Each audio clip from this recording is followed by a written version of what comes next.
प्रिय साथियों, आपको बहुत बहुत नमस्कार। आज फिर मैं कबीरदास जी का प्रसंग लेकर कनक कामनी के अंग को लेकर आया हूँ। कृपया ध्यान से सुने। बोलने का शब्द भले ही बुरा लगे, लेकिन शब्द में जो गहराई है वो तो अच्छा है ही, इसलिए ध्यान से सुने। मुक्ति के धाम में पहुंचने के लिए सब कोई चलो चलो कहते हैं, परंतु कोई बिरले ही पहुंचते हैं, क्योंकि एक कनक और दूसरी कामनी, ये दो घाटियां बड़ी दुर्गम हैं। कनक और कामनी दोनों अग्नि की ज्वालाएं हैं।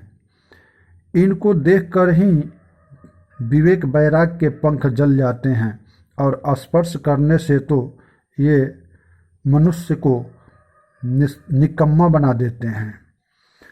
कनक कामनी रूपी 20 फलों को मनुष्य ने तोड़ लिया।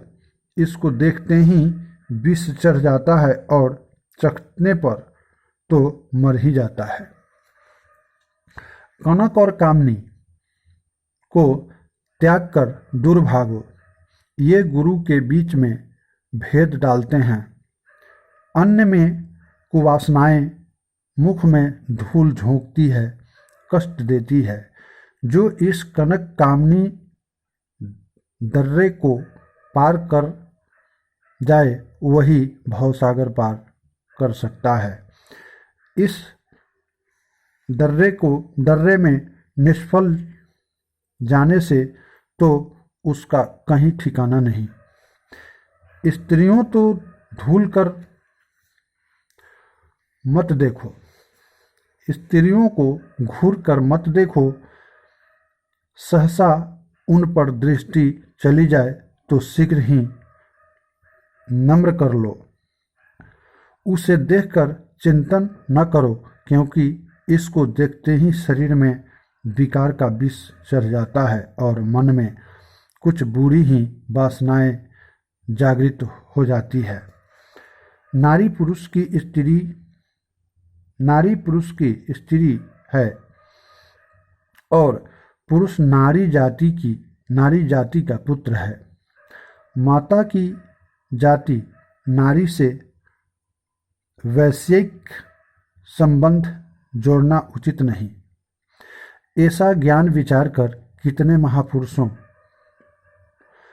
स्त्री को त्याग कर विरक्त हो जाते हैं। हे कल्याणार्थी नारी पुरुषों, सद्गुरु की यह प्राथमिक बात सब कोई सुनो। विषय को अनेक विस्मय फल फले हैं, उसे कोई खाकर मत देखो, दूर से त्याग करो।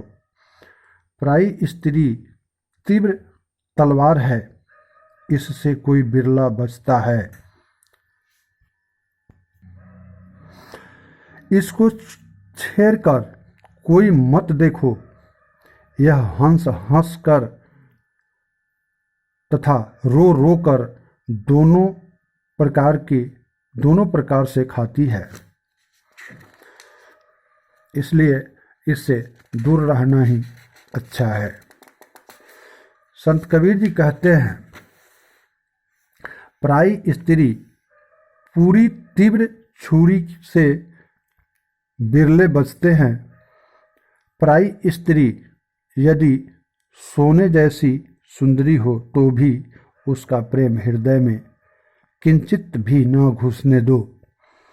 पराई स्त्री में प्रेम करना लहसुन खाने के समान है।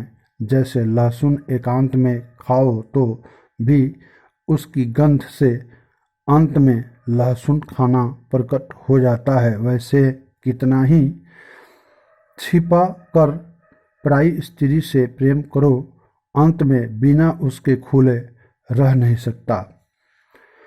अपनी ओर से तो देखो नहीं, परंतु यदि कभी अपने आप सहसा नारी जाति पर दृष्टि पड़ जाए तो सम्मान अवस्था वाली में भाई बहन का भाव लाओ और अधिक अवस्था वाली में माता तुल्य विचारो तो आठों पहर नारी जाति से मन वचन कर्म से दूर रहता है।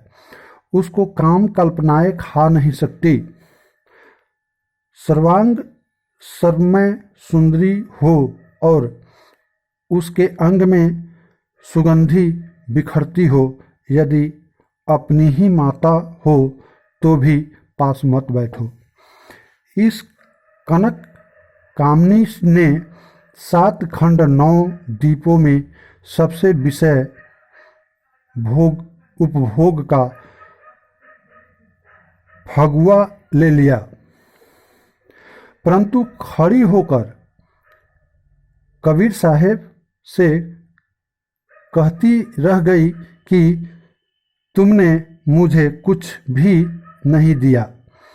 बाल ब्रह्मचारी विरक्तात्मा सद्गुरु श्री कबीर साहेब को जो सज्जन अपने भूलवश एवं कल्पित कहानियों के आधार पर गृहस्थ सिद्ध करने का दुराग्रह करते हैं, वे इस प्रसंग को पढ़कर गंभीरतापूर्वक विचार करें। सद्गुरु कबीर के जीवन चरित्र में जहाँ उन्हें गृहस्थ सिद्ध किया गया हो, एकदम कपोल कल्पित एवं मनग्रंथ है। सद्गुरु की वाणी से ही उनके आचरणों में विषय में विवेक करना चाहिए। आप सभी साथियों को मेरा बहुत बहुत नमस्कार।